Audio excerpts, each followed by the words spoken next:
Hello, everybody, and welcome to the Crypto Hipster Podcast. This is your host, Jamil Hassan, the Crypto Hipster, where I interview founders, entrepreneurs, executives, thought leaders, amazing people all around the world of crypto and blockchain.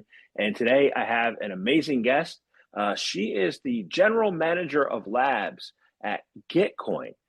Her name is Meg Lister. Meg, welcome to the show. Oh, thank you so much for having me. I'm excited to be here. Awesome. I'm happy you're here, and I'm looking forward to our conversation. So let's get to it. My first question is the same for everybody, and it's a great question because people give me all kinds of amazing answers. It's what is your background, and is it a logical background for what you're doing now? You know what? I feel like in any interesting career, and particularly in crypto, 90% of the time, the answer to that question is no. And I am in that 90% bucket. I in college majored in philosophy. I really wanted to go into academia. But in the US, a lot of people graduate with this little thing called student loans.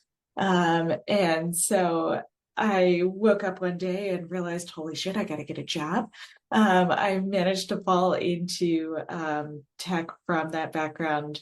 And spent the first couple years of my career in marketing organizations at tech companies. And while I no longer work in marketing, the skills that I've learned there have been so foundational to everything else that I've done. And the idea of listening to the market, to the way that marketers kind of communicate to their audience and test and learn is so foundational to so many skills that I always recommend somebody spends a stint in marketing. But from there, I have a background in Web2 product management and in traditional SaaS companies. I spent 5 years at an advertising technology company and got to the point where I had achieved a lot that I was proud of and spent a long time kind of building this company from a Series B organization through to acquisition by a Fortune 500 company.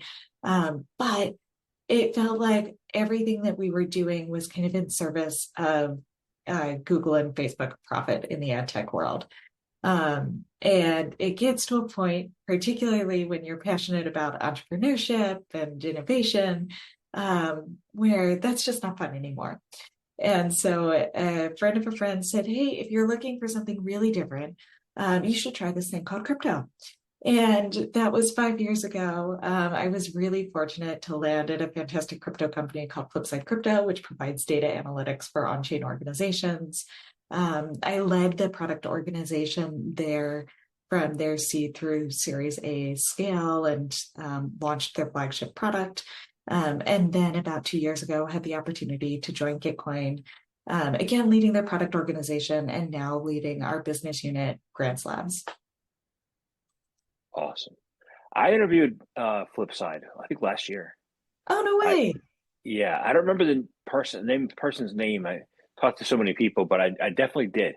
So fantastic. Lots of great people over there. Yeah. So Gitcoin has some great people too. And I want to find out, your role there, and including what your vision is, what your mission is for what you do.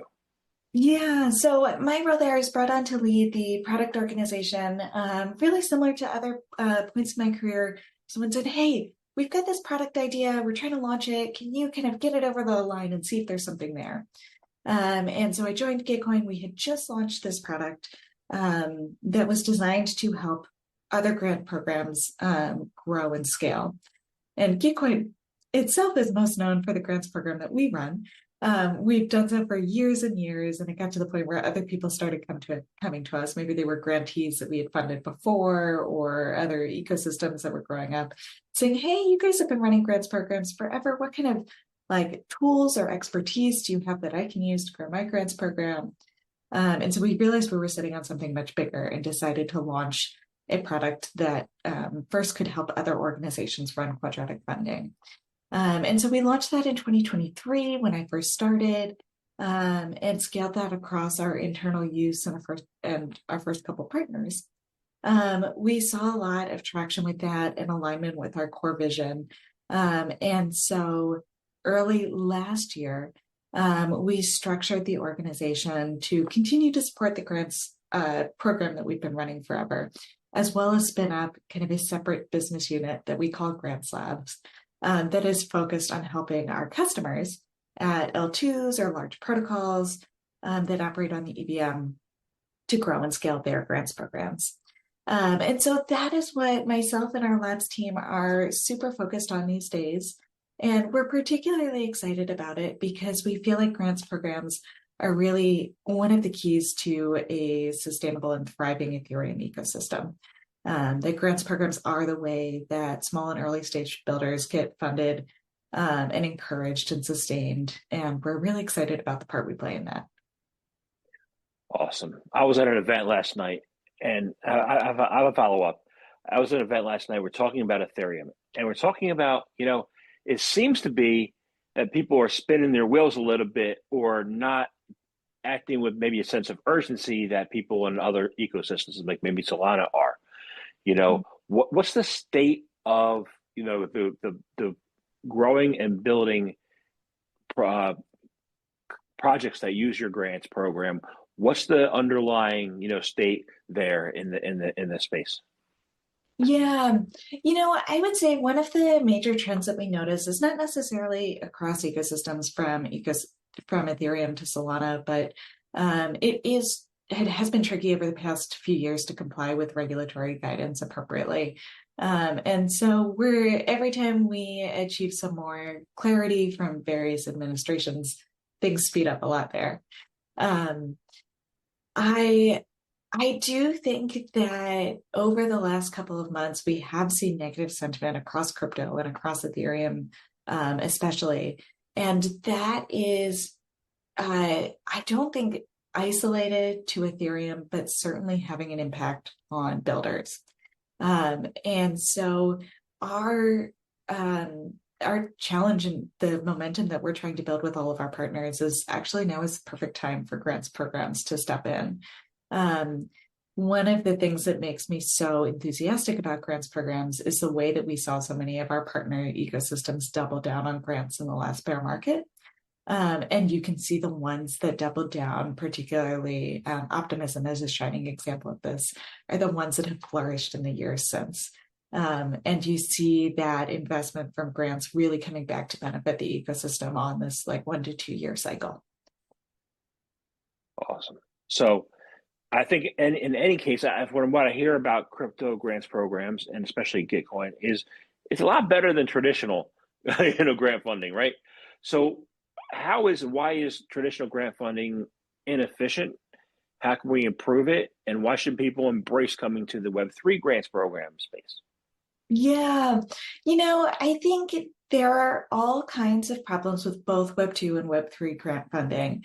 And one of the things that I want to be transparent about too is I think that Web3 grant programs also have a ton of room to improve, but that they're coming into the situation with so many more advantages and opportunities to do so, to embrace new ways of working in a new design space because of the tools that we have available. And so this idea that crypto is programmable money and that we're using crypto as a funding source just gives us so much opportunity in the design space. And so it's so much easier to unlock things like locked grants or revenue sharing grants or token and equity sharing grants. We can really program and design around all of these, as well as get so much quicker and more efficient in tracking impact when we're funding on-chain builders and on-chain organizations, because it's so transparent and that data is so transparent and available to us as grants managers and builders. Awesome. So you said some different types. You said equity. What are the different types of grants people could try to get?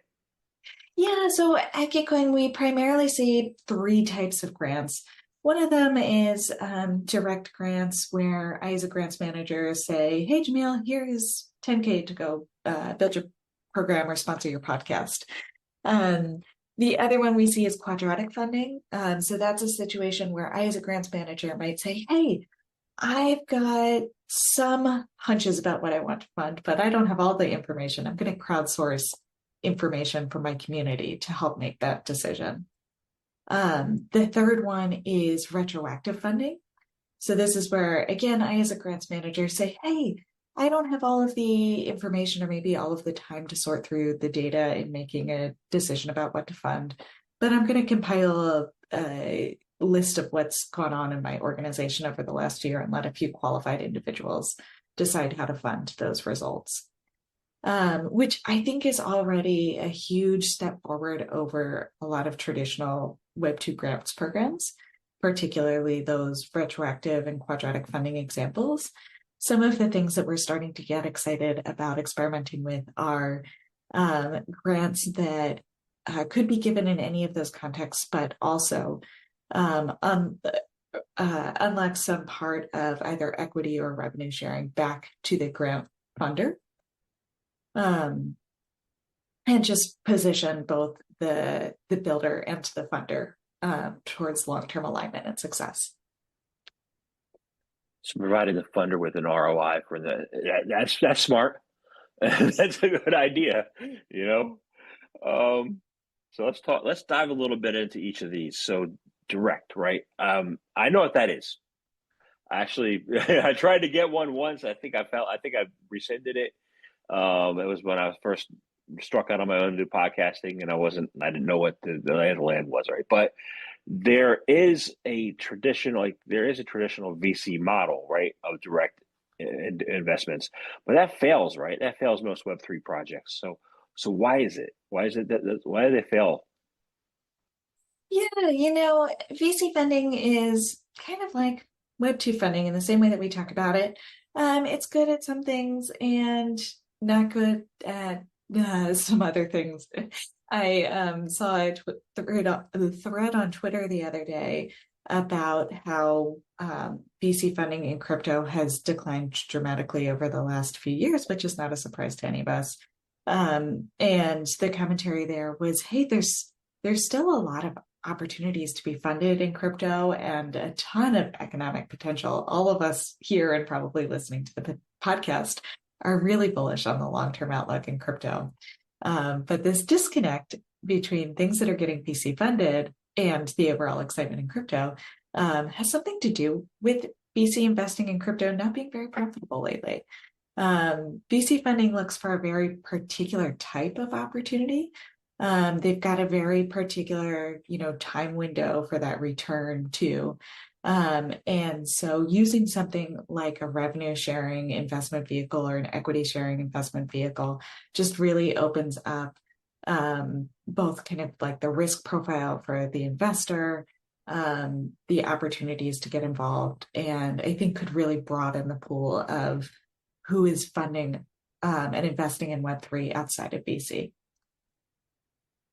Got it. That makes sense because somebody gave me a statistic the other day. I didn't believe it at first, but it was the most well-known crypto outside of the crypto sphere. If you're not from the crypto sphere, if you're in a normie world, the most well-known one is XRP.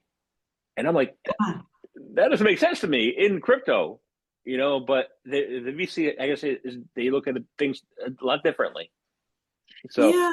It's VC funding is such a huge signal too, especially outside of crypto. And so, that's just another example of this disconnect between what gets VC funded and all of the exciting opportunities that are getting built that you and I and your listeners are more familiar with. Yeah. So let's stay in that lane and talk about retroactive, or quadratic. Let's talk about quadratic first, because I don't know what that is, So what is quadratic funding? How's it work? Why is it a great model? Yeah, so quadratic funding came about probably 6 or 7 years ago, which we'll call, an eon in crypto time. And it came from actually a research paper that was authored by Vitalik, Glenn Weil, and a few other individuals exploring this problem of the same topic we've just been talking about. What are other models besides VC funding to encourage investment in the crypto space? And the idea behind it is that, VCs take a limited number of shots on goal, if you will. They invest in a limited number of projects. And VCs and any, individual can only have so much knowledge about the set of organizations that they're looking at. And that information is biased by, that individual's particular perspective, which is all to say, hey, what if there was another model, and what if we could really enable funding through collective intelligence from a community and from people who actually also really benefit or are really invested in seeing particular projects succeed. And so quadratic funding is built on collective intelligence rather than the intelligence or even the bias of a single or small group of investors. And the way that it works is, say that the Ethereum Foundation wants to fund startup developer tools on Ethereum, which they've done many times. And they're saying, hey, who better to make these decisions than the developers themselves? And so they say, hey, we're going to put $1 million behind this. But in order to make those decisions, we want the community to tell us what's most important. And the community is actually going to vote with their dollars. And so you and I were both Ethereum developers, and we put, $1, $2 in donations towards each of the projects we support, which count as basically votes towards those projects. So we've got skin in the game, and, we're invested in our small dollar way in how those investments should be funneled. Does that make sense? It does. And I have a couple follow-ups. You used to talk about, back in 5 years ago, or even 7 years, 8 years ago when I came in, the strength of the crypto community, right? Because it was a smaller community, but it was very strong, right? You don't really hear about the crypto community anymore. You hear, I guess, do we still have strength in that community? It seems to have gone by the wayside. Why is the community still important? Yeah, I think community is still incredibly important. And in my read, there's two things at play. One of them is that the tightest knit and most active communities also tend to be some of the smallest. And so naturally, as an industry expands, those original communities, they get bigger and they have more of those looser ties versus a small group of people with tighter ties. And there's an opportunity there for us to empower kind of it's like decentralized or smaller, more focused communities within crypto to replace the kind of monolithic crypto community that we've thought of in the past. The other thing is, I think that this is a perception that is really skewed by social media and the way that we communicate today. And every time I bring this up, I sound like my mother, but this is one of those times where I have to admit that she's onto something. And the discourse on social media has an obvious bias towards kind of rabble rousing and negativity. And so the folks that you see on there are not the folks or the statements that you see gaining traction. They're not the unifying and uplifting ones that you might have seen in the past, or that are truly indicative of overall sentiment. You're just seeing what the algorithm's rewarding. And so I do think that there's still a lot going on outside of social media or behind the scenes with crypto communities that just isn't reflected quite as widely. So then how do you discern between the collective intelligence of that real true community for certain coins and the biasness that is embedded in the algorithms? Yeah, and I really think this comes down to finding other ways, both platforms and like activities or mechanisms for communities to engage. And quadratic funding is a perfect example of that. Again, not to sound like my mother, but nothing productive ever gets done on Twitter. And, I deleted it from my phone a couple weeks ago, and I've never been happier or more productive. What is actually motivating and rewarding both for communities and the ecosystems they support is to give them a job to do. And that could be something like running a quadratic funding program, and really harnessing, again, that intelligence that the community has. I like I like quadratic funding, what I hear. So I want to ask you about the retroactive, right? Um, Retroactive public good funding. You know, why is that also better for Web3? Yeah, so retroactive funding is a really simple idea, which is the idea that you are better able to reward impact after you can measure the impact that's already happened. And so it's a little bit of a carrot and a stick approach.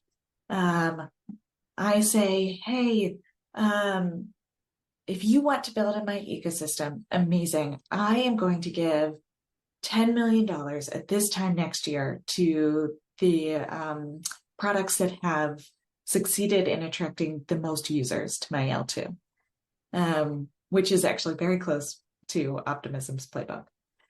They're really the champions of retroactive funding right now. And what that does is that says to all of the builders, oh my God, there's a huge opportunity to build and get rewarded on this L2.